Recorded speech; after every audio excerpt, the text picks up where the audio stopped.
Hey guys, Professor Bill, Comic Book University, an X-Men Blue annual, issue number 1. This little double-sized type style.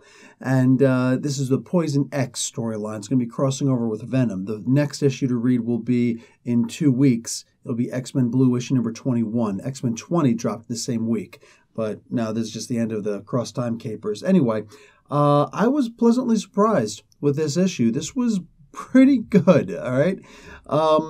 What we see is a very old style of Venom, which I wasn't particularly pleased with. I liked it back when it first came out, but then they started drawing with the tongue out and the green stuff, and the teeth were just like pure fangs, like 8 inches long and just terrifying, you know? This is the older version, which kind of lost some of its panache after, you know. Anyway, so this was interesting. We see we're actually on the planet Clintar, far away from one of the colonies, and a Clintar family is actually hanging out, and all of a sudden some knucklehead goes up and he's going to capture all these guys. Wow, really messed up. Like, you feel bad for these little symbiotes, you know, who are not yet symbiotic. So back down on Earth, Scott Summers, young Scott, is talking to his dad, Corsair, of the Starjammers, and they get taken over. And it looks like they get taken over by Clintar, but, you know, symbiotes.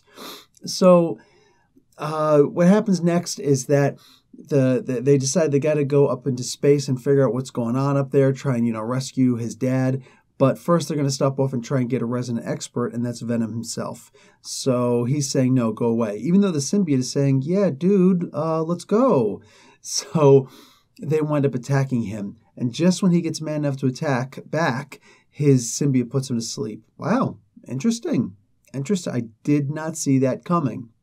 So wakes up, they have a conversation. They're going to go off into space now. And when they get up in space, it turns out that Killer Thrill is and her entire posse are the ones who took the Venom symbiote.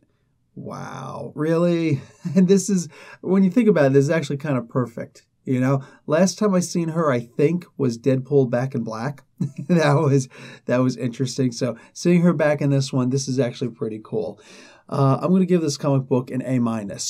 I had a lot of fun reading it. It was a good start off. They give you everything that you need to know in order to continue reading the comic book series, you know, the crossover. And I don't know how good an idea it is to cross over with X-Men Blue. Their crossovers have not been good so far, but this one right here, thus far, is actually pretty good. So Venom itself just came off of a multi-platform crossover, so yeah, we'll see. We'll see what happens here. Anyway, that's it for me. Professor Bill, Comic Book University. Class dismissed.